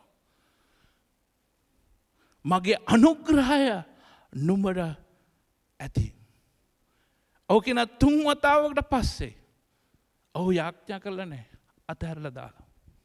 මොකද 3 වතාවන් පස්සේ ඔහු දැනගත්තා කොච්චර යාඥා කරත් මේක මගේ ජීවිතෙන් යන්නේ නෑ. මේක මගේ ආරක්ෂාවටයි තියෙන්නේ. ඔහුගේ ප්‍රෙයර් ලිස්ට් එකකින් උත් කපලා දැම්මා. ආයෙ මම යාඥා කරන්නේ මේ කටුව වෙනුවෙන්. මොකද මේක ස්වාමින් වහන්සේ දැනත් මට දෙන්නේ. මේ නිසා තමයි ඔය ආශිර්වාද බලාපොරොත්තුෙන් යාඥා කරන මිනිස්සුන්ට මම ලොකු ප්‍රශ්නයක්. දේව වචනය අනුකූල නෑ ඒක. දෙවියන් වහන්සේට පාලනය දුන්නම දෙවියන් වහන්සේ දන්නවා අපිව සරෙන්ඩර් කරන්න. අපේ මානසිකත්වය දන්නවා. අපේ අවශ්‍යතාවයන් දන්නවා. අපේ දුර්වලකම් දන්නවා. සහෝදර සහෝදරනි අපේ ප්‍රශ්නය හැමදාම එකක් දැන යාඥා කරනවා අද ඉඳන් නවත්තන්න. හුඟක් අය ඇවිල්ලා කියනවා අනේ මට මේ ප්‍රශ්නේ තියෙනවානේ ඒ නිසා මට සේවය කරන්න බෑ. මේ ප්‍රශ්නේ දෙවියන් වහන්සේට දීලා තියෙන්නේ. ඒක ගන්නෙ නෑ උන්වහන්සේට. එහෙනම් කවදාවත් ඔයාලට සේවය කරන්න බෑ. ප්‍රශ්න නිසා සේවය නොකර ඉන්න එපා. ප්‍රශ්න නිසා දෙවියන් වහන්සේට ඔබේ කාලය දෙන්න නැතුව ඉන්න එපා. ප්‍රශ්න නිසා ඔබ දෙවියන් වහන්සේට යාඥා නොකර ඉන්න එපා. ප්‍රශ්න නිසා තවත් යාඥා කරන්න. යාඥා කරන්නේ ප්‍රශ්නේ හින්දා නෙවෙයි. දේව රාජ්‍ය සඳහා. ඔව් 3 වතාවක් යාඥා කරලා තියෙන්නේ. 3 වතාවක් යාඥා කරනකොට ඔහුට හැයෙනවා දෙවියන් වහන්සේ කියනවා මගේ වරප්‍රසාදේ මගේ අනුග්‍රහය ඔබට සෑහේ. යයි වදාළසේක. ඉන්පස්සේ ඔහු කියනවා එබැවින් ක්‍රිස්තුස් වහන්සේගේ ශක්තිය මා කෙරෙහි පිහිටන පිණිස මාගේ දුර්වලකම් ගැන මම ඉතා සන්තෝෂයෙන් පාරට්ටු කරන්නෙමි. ඔහුට ඒ ෂුවර් එක තියෙන හින්දා ඔහුගේ දුර්වලකම් ගැන කියනවා. මොකද දුර්වලකම් මැදදී දෙවියන් වහන්සේ ශක්තිමත්. මම දුර්වලයි කියලා මම කියනකොට මම කියන්නේ දෙවියන් වහන්සේ ශක්තිමත්. මම දුර්වල පුද්ගලෙක්. මම මෙතන හිටගෙන ඉන්නකොට ඔයා දන්නවා නම් මම කවුද කියලා. මට උදම්මනන්න කිසිම දෙයක් නැහැ. මගේ භාර්යාව දන්නවා මං කවුද කියලා. සහෝදර සහෝදරනි මට උදම්මනන්න මුකුත් නැහැ. මගේ දුර්වලකම් ගැන මං කියන්නේ යේසුස් වහන්සේ උතුම් නිසා, ස්වාමීන් වහන්සේ උතුම් නිසා, ශුද්ධාත්මයන් වහන්සේ උතුම් නිසා. මගේ දුර්වලකම් ගැන මං සන්තෝෂයෙන් පාරට්ටු කරන්නේ 10. එහෙන් ක්‍රිස්තුස් වහන්සේ උදෙසා පැමිණෙන දුර්වලකම්ද, අන්තරාද, අගහිඟකම්ද, පීඩාද, විපත්ද මම සතුටින් පිළිගනිමි. මෙහෙමයි ජයග්‍රහයි කිතුණු ජීවිත තියෙන්නේ. ජයග්‍රහයික කිතුණු ජීවිත මිනිස්සු දකින්නේ බෙන්ස් කාර් වල යන පාස්ටර්ලගෙන් නෙමෙයි. ජයග්‍රහයි කිතුණු ජීවිත දකින්නේ අමාරුකම් මැදදී hina වෙන කිතුණු. දුකේදී දෙවියන් වහන්සේට ප්‍රශංසා කරන කිතුණු දකින්නකොට අමාරුකම් සත්‍ය ඇති නැතිකොට තියෙන පිච්චිය බෙදාගෙන කන කිතුණු දකින්නකොට ස්වාමින් වහන්සේ හිස්කම පුරවනවා. අපිව කැඳවන්නේ පොහොසත්කමට නෙවෙයි. අපිට කැඳවන්නේ බෙදන්නට. ඔබට මතකයි පෙන්තකොස්ත දවසෙන් පස්සේ අලුත් සභාවේ අයට ගැන කිව්වේ මොකද්ද? ඔවුන් සියලු දෙයක්ම බෙදාගෙන සමසේ තියාගත්තයි කියලා. ශුද්ධාත්මයන් වහන්සේගේ කැඳවීම ඒකයි. අපි දියාරු වෙලා යන්න. සමාජයට යන්න. සහෝදර සහෝදරනි මේක හරි වැදගත්. අපි තේරුම් ගන්නට අපේ ජීවිතයේ අපේ ප්‍රශ්න ගැන පිළිතුරු නැත්තම් ඔබ යාඥා කළා නැත්තම් යාඥා කරලා තියෙනවා නම් 10 පාරක් 12000 අවුරුදු 5ක් උත්තරයක් නැත්තම් යාඥා කරන එක නවත්තන්න. සමහරට ඒ කාරණේමයි දෙවියන් වහන්සේ ඔගේ ජීවිතේ ඉඩ දීලා තියෙන්නේ. ඔබව නියතමානීව තබන්න. පාවුලුතුමාට උදුම්ම ගන්න හුඟක් දේවල් තිබ්බා. ඔව් පරිසිවරෙක්. ඔව් ප්‍රබල ගුරුවරෙක්. නමුත් දෙවියන් වහන්සේ දැනගත්තා ඔව සරෙන්ඩර් කරන්න. ඔහුගේ ශරීරයේ කටුව තියෙන තාක්කල් ඔව් මමත්වයෙන් උදුම්ම ගත්තේ නැහැ. සහෝදර සහෝදරියනි මට හරි ලේසි උදුම ගන්න. ඔළුව තියාගන්න. පොඩි දෙයක් ඇති ආඩම්බර වෙන්න. නමුත් දෙවියන් වහන්සේ මගේ ජීවිතේ දාලා තියෙන දේවල් කටු තියෙනවා. ඒ කටු ඕගොල්ලෝ දන්නේ. ඒ කටු නිසා ස්වාමින් වහන්සේ මාව පොළොව මට්ටමේ තියාගෙන ඉන්නවා. කොහොමද මොකද්ද මේකේ අපි ඉගෙන ගන්න කාරණේ? අපි හැම කෙනෙක්ටම මෙවැනි ප්‍රශ්න තියෙනවා. පොරපදින ප්‍රශ්න තියෙනවා. ජය නැහැ. සමහර අය කියනවා ආවල් පුද්ගලයා අවුරුදු තාමත් අර ප්‍රශ්نين මිදිලා නැහැ. කොහොමද සේවයට පාවිච්චි කරන්නේ? මං අහන ප්‍රශ්න දැන් කොච්චර කාලයක් මේ මිනිස්සු නිදහස් වෙලා ඉන්න ඕනේ සේවයට පාවිච්චි කරන්න? තව කොච්චර කාලෙක ඉන්න ඕනේද? සහෝදර සහෝදරනි, අපි කවදාවත් අපේ පාපකාරී ප්‍රශ්න වලින් සම්පූර්ණයෙන් මිදෙන්නේ නැහැ. මම මගේ කරපු කැත වැඩ අවුරුදු 30කට ඉස්සෙල්ලා දේවල් තාමත් මගේ මනසට ඉඩ දුන්නොත් ආපහු එනවා. ඒවා අපේ ජීවිතේට එනවා. පේදුරු යේසුස් වහන්සේව 3 වතාවක් ප්‍රතික්ෂේප කරා. ඔහු අමතක කරලා ඇද්දයි කියලා හිතනවද? හැමදාම මතක් වෙන ඇති. ඔව් පඬිතකම් දොඩවන්න යන හැම අවස්ථාවම ස්වාමීන් වහන්සේ මතක් කරනවා. ඔයි තම්සේ මාව 3 වතාවක් ප්‍රතික්ෂේප කරා. සමහර විට ඒක හෙන්න කට්ටක්. ඒකෙන් ජය ගන්න බෑ. නමුත් ස්වාමීන් වහන්සේට ස්තුතිවන්ත වෙන්න. ඒ වගේ කට ගොඩක් මගේ ජීවිතේ තියෙනවා. මාව මතක් කරලා මාව පොළොව මට්ටින් දානවා. ගෝලේ ඔක්කොම යේසුස් වහන්සේ දාලා ගියා. සමරිදානු කාන්තාව පුරුෂය 5 දෙනෙක් එක්ක හිටියා. ඒකත් මතක් වෙන ඇති හැමදාම. මම සුද්ධ පුද්ගලෙක් නෙමෙයි. මට උඩඟු වෙන්න බෑ. මග්දලාවේ මරියා අනාචාරයේ ගිය කාන්තාවක්. ඒව මතක් වෙනවා ඇති. නමුත් ඒව මැදේ තමයි ස්වාමින් වහන්සේ ශුද්ධාත්මයන් වහන්සේන් පූර්ණ කරලා මෙයව පාලනය කරේ. පවුල්තුමාට මතක් වෙන ඇති ස්තේපන්ව ගල් ගහලා මරනකොට සඳහන් කරන ඔහුගේ අඟ තමයි ඇඳුම් තිබ්බේ සොල්දාදු. ස්තේපන් ගල් වදිනකොට ඔහුගේ ඇස්වල තිබුණ වේදනාව ඔහු රැට දකින්න ඇති. ඔහුගේ පීඩාව දකින්න ඇති. මේකත් එක්ක ජීවත් වෙන්න ඕනේ. ස්වාමින් වහන්සේ ඔව ගණියන්නේ අහක් කරන්නේ නැහැ. සමහර විට තියයි අපේ මනසේ. අපිව නිහතමානීව තබන්න. සහෝදර සහෝදරනි, ඔබගේ ප්‍රශ්නේ මොනවාද දන්නේ? ඔබගේ ප්‍රශ්නේ දුර්වලකමක් හෝ වේවා මොනවාද මන් දන්නේ ඔබේ ශාරීරික කටුව. නමුත් ස්වාමින් වහන්සේ අද ඔබට කියන්නේ ඔබව දෙවියන් වහන්සේ කැඳවනවා උන්වහන්සේගේ සාක්ෂිකාරයෙක් වෙන්න. ඔළුව උදුම්මගෙන නෙවෙයි, නිහතමානීව යේසුස් වහන්සේ සමග ගැන බෙදා ගන්නට. ඔබ යාඥා කරනවා ඇති, ස්වාමිනී මාව වෙනස් කරන්න, එතකොට මම සේවය කරන්න. මොනවාද වෙනස් කරන්න තියෙන්නේ? තාම මොනවාද වෙනස් කරන්න තියෙන්නේ? අපව ගලවලා අපව නිදහස් කරලා තියෙන්නේ. උන්වහන්සේ ශුද්ධාත්මයන් වහන්සේ අපිට දීලා තියෙන්නේ. අපි කටහැරියාම අපිට වචන දෙනවලු. අපිට මනස, අපිට බුද්ධියට, අපිට ප්‍රඥාව දෙනවලු. වෙනස් කරන්න මිනිස්සුන්ගේ හදවත දෙවියන් වහන්සේලු.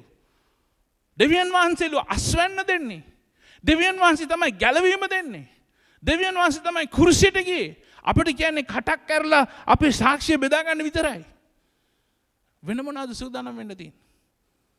අද ස්වාමින් වහන්සේ කියනවා ඔබේ සේවය ආරම්භ කරන්න.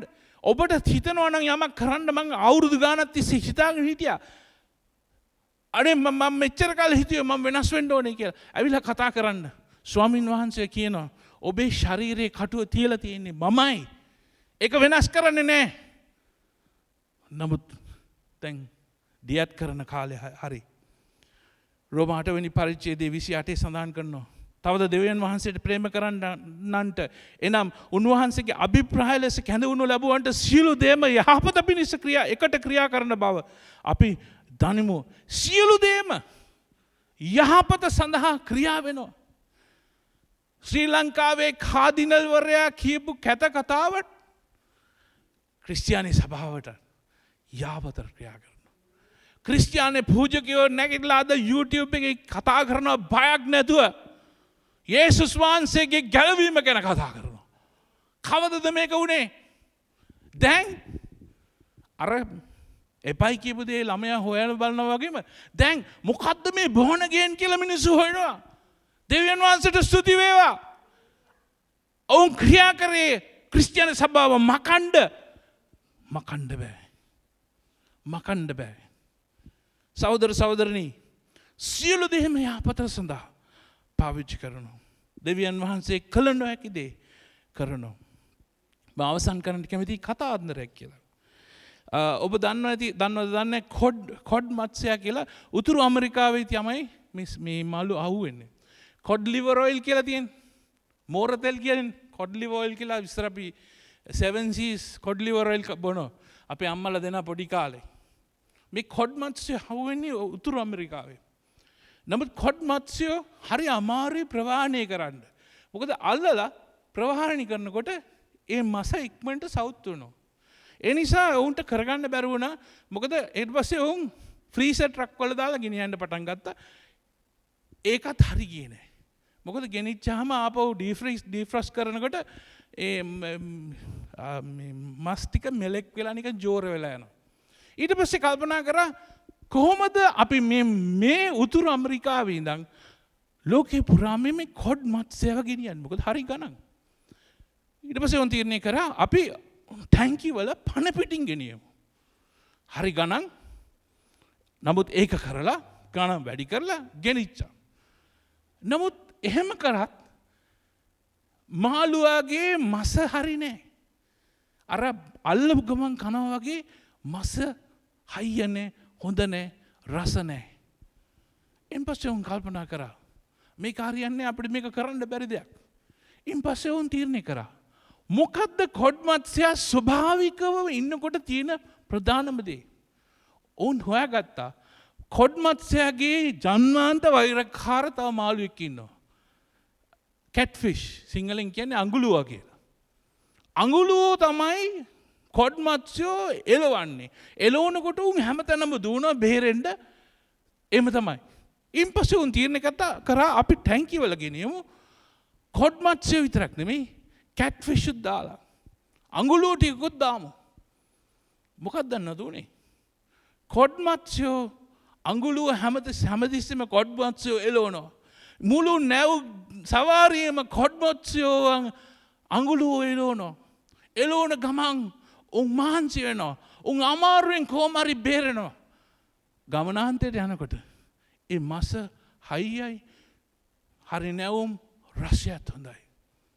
සහෝදර සහෝදරනි කොඩ් මත්ස්‍යයා නැත්තම් මේ කැට්ෆිෂ් අඟුලුව නැත්තම් කොඩ් මත්ස්‍යයා වැඩක් නෑ, වටිනාකමක් නෑ. සමහර අපේ ජීවිතේ මේ වගේ අඟුලුව දෙවියන් වහන්සේ දාලා තියෙනවා. අපිව නිකන් නැවුම්ව තබන්න, අපිව මමත්වයේ බිඳින්න, අපිව නිහතමානීව තබන්න. මේ අඟුලුව අපේ ජීවිතේ නැත්තම් අපි වැටෙනවා. අපි උදුම්මගෙන වැටෙනවා. ලෝක ඉතිහාසයේ වර්තමාන ඉතිහාසයේ බලන්න මෙවැනි උඩඟ වෙච්ච දේව සේවකෙක් කොච්චර වැටිලා තියෙනවද? මොකද ජීවිතේ මේ ප්‍රශ්න වලට ඉඩ දීලා නැහැ. මේ තමන්ගේ ජීවිත හැම ප්‍රශ්නයකට වඩා උඩින් ඉඳගෙන මිනිස්සු පාලනය කරපු නිසා ඔවුන්ගේ ඇදහිල්ලක් ප්‍රශ්නයි. ඔබේ ජීවිතේ දෙවියන් වහන්සේ මේ වගේ කටු ඉතුරු කරලා තියෙනවා. කොච්චර යාඥා කරත් එවැනි දේවල් යන එකක් නැහැ. සහෝදර සහෝදරි ඒව තියෙන්නේ දෙවියන් වහන්සේගේ කැමැත්ත පරිදි. උන්වහන්සේ කියනවා මගේ අනුග්‍රහය නුඹට ඇති. ඒකත් එක්ක සේවය කරපන්. නොණ්ඩි නම් නොණ්ඩියත් එක්ක සේවය කරපන්. බණ්ඩි නම් බණ්ඩියත් එක්ක සේවය කරපන්. අඟුලුව අපේ ජීවිතේ ඉන්නවා. මේ අඟුලුව හින්දා තමයි අපි සවිමත් වෙන්නේ. අපි ජය ලබන්නේ. මේ ප්‍රශ්න ඔබේ තීරණයක් ගන්න ඕනේ. කියන්න එපා මේකයි මගේ ප්‍රශ්නේ. ඔබ දන්නවා ඔබේ ප්‍රශ්නේ. ඔබේ ශරීරයේ කටු ඔබ දන්නවා. නමුත් මට ඕනේ මෙතන ඉන්න හැම කෙනෙක්ම සේවකයෙක් වෙන්න. හැම කෙනෙක්ම කැඳවපු කාර්ය කරන්න. මම ඉස්සෙල්ලා කියපු දේ නැවත මතක් කරනවා. ඔබේ ජීවිතයේ තිත්ත ප්‍රශ්න තියෙනවා නම්, ගොඩේන්න බැරි ප්‍රශ්න තියෙනවා නම්, ඔබ හිතනවා නම් ඔබ ගැලවීම ලැබපු ස්වාමීන් වහන්සේගේ ශුද්ධාත්මයන් වහන්සේ එක්ක ගමනක් යන කෙනෙක් නම් ඒ ප්‍රශ්නේ දෙවියන් වහන්සේ දන්නවා ඔබට තියෙනවා කියලා. ඒ ප්‍රශ්නට වැටෙන්නේ නැතුව තව කාවරේ ඈඳ ගන්නවා වගේ ජීවිතේ. හිමින් කියන්න මට මේ ප්‍රශ්නේ තියෙනවා. මාත් එක්ක ගමන් කරන්න. ඔයා දකින්නවනම් මේ ප්‍රශ්නෙට මම වැටෙනවා මට කියන්න. නමුත් මේක මට දුර්වලතාවයක්. අනේ මට සවියක් වන්න. මට ශක්තියක් වන්න. දෙවියන් වහන්සේ කැඳවපු වැඩේ කරන්න. සහෝදර සහෝදරනි, ක්‍රිස්තියානි ගමන තනියෙන් යන ගමනක් නෙවෙයි. ඔබට මේ ප්‍රශ්න තියෙනවා නම්, කටුවෙන් ඔබ නිදහස් වෙන්න බැරි නම්, ඇවිල්ලා මාත් එක්ක කතා කරන්න. මං ඔයාගේ අත්වාරුව වෙන්න. අපි දෙන්නම ඉස්සරහට යමු. දෙන්නම ඉස්සරහට යමු. මත්ද්‍රව්‍ය ගන්න අයත් එක්ක හුඟක් මං සේවය කරනවා. මත්ද්‍රව්‍ය සමහර විට මිනිස්සු ඉඳලා හිටලා වැටෙනවා.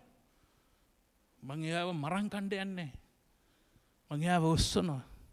ආයේ ගෙනියනවා පාරේ. ආයේ එයයි සේවය කරනවා. අපි යන්නේ වැටි වැටි. නමුත් ආයේ නැගිටිනවා. අඟුළු අපේ ජීවිතේ ඉන්නවා. අපි කොඩ්මත්සය වගේ. අපි ජය නියතයි. ඒක තේරුම් අරන් අපි ස්වාමීන් වහන්සේගේ ජය ලැබමු. සුළු මොහොතක් අපි නැගිට සිටමින් අපේ ජීවිතයේ ස්වාමීන් වහන්සේ ඉදිරියේදී අද තීරණයක් ගමු.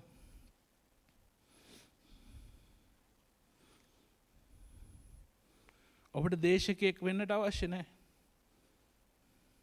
ඔබට ගායකයෙක් වෙන්න අවශ්‍ය නැහැ, වාදකයෙක් වෙන්න අවශ්‍ය නැහැ. නමුත් ඔබට සාක්ෂියක් තියෙනවා. ශුද්ධාත්මයන් වහන්සේ ඔබ තුළ ඉන්නවා. අපි ස්වාමින් වහන්සේ ගැන අනිත් මිනිස්සුන්ට කතා කරමු. ශ්‍රී ලාංකිකයෝ ඉන්නවා. වෙනත් ජාතිකයන් ඉන්නවා. වෙනස්කමක් කරන්න එපා. අපි කැඳවලා තියෙන්නේ විනාශයට යන්නා වූ සෙනඟ. ස්වාමින් වහන්සේව දකින්නට සලස්වන්නයි. අපි මාර්ගෝපදේශකයෝ. අපි මග සලකුණු ස්වර්ග රාජ්‍යයට යන පාරවල් පෙන්වන්න. මේ සභාව සභිකයන්ගෙන් පිරෙන්නේ නැහැ. මගේ යාඥාව මේ සභාව සභිකයන්ගෙන් පිරෙන්න නෙවෙයි. මේ සභාව සේවකයන් ඇති කරන සභාවක් වෙයි කියලා.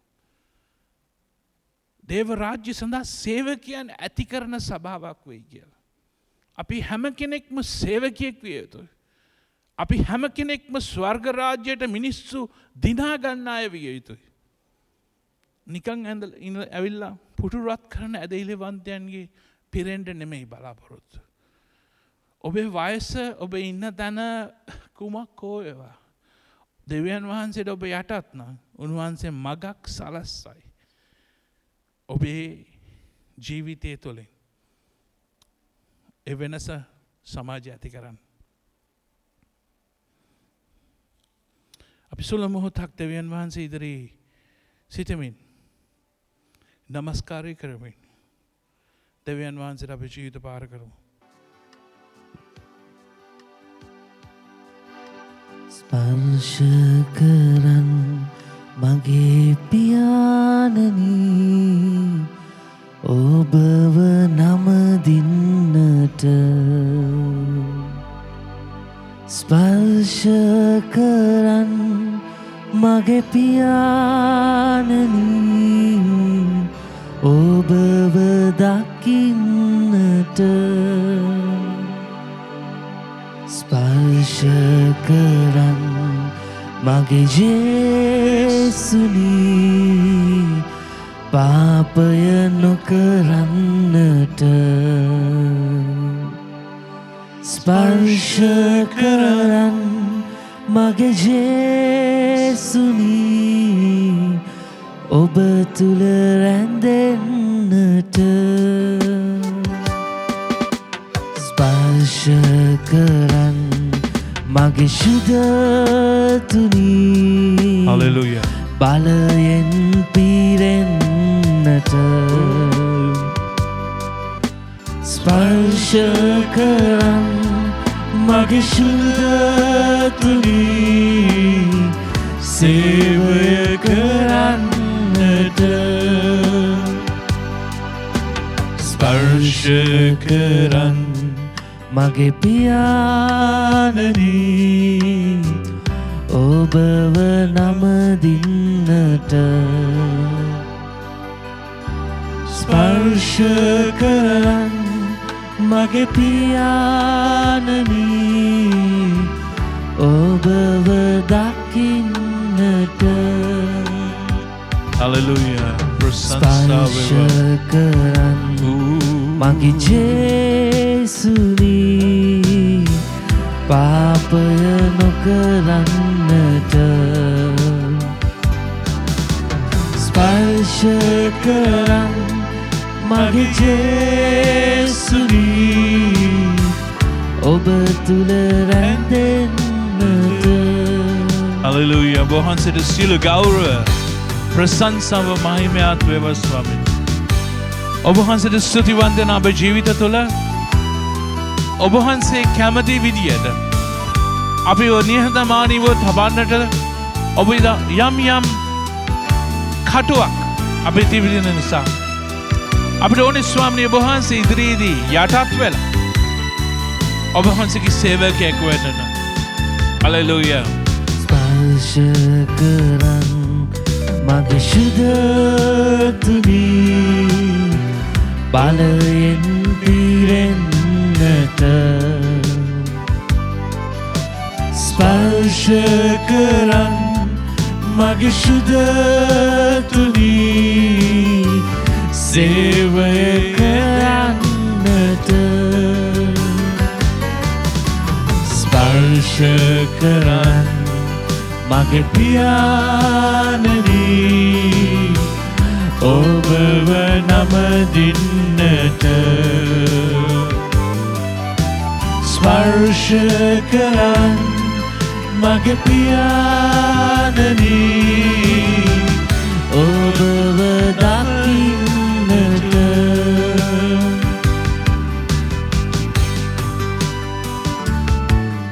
හලෙලූයා. ප්‍රශංසා වේවා.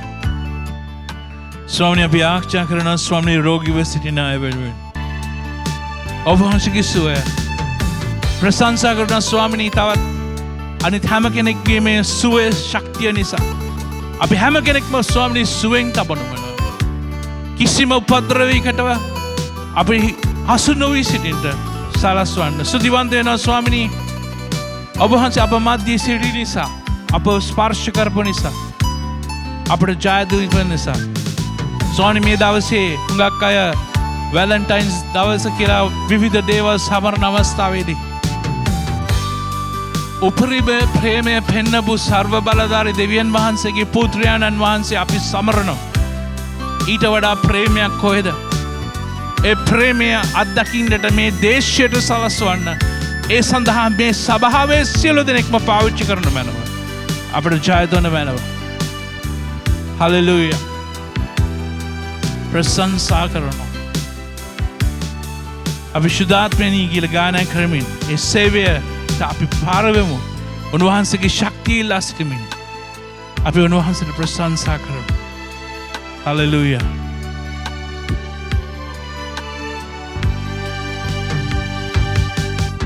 ස්පර්ශ කරන් මගේ ශුද්ධතුනි බලයෙන් පිරෙන්නට ස්පර්ශ කරන් ස්වාමීනි ස්පර්ශ කරන් මගේ ශුද්ධතුනි සේවය කරන්නට ස්පර්ශ කරන් ශුද්ධතුනි ස්පර්ශ කරන් මගේ ශුද්ධතුනි බලයෙන් පිරෙන්නට ස්පර්ශ කරන් මගේ ශුද්ධතුනි සේවය කරන්නට ස්වාමීනි දැන් පියාණන් වහන්සේගේද පුත්‍රයාණන් වහන්සේගේද ශුද්ධාත්මයන්න් වහන්සේගේද බලයද ප්‍රේමයද සදාකල් සහභාගීත්වයද දැනුත් සදාකාලයත් අපි සමග සියලු දෙනෙක්වම පවතිවා. යේසුස් වහන්සේගේ නාමයෙන්. ආමෙන්. ජේසුස් පිටයි සියලු දෙනෙක්ටම ජය වේවා.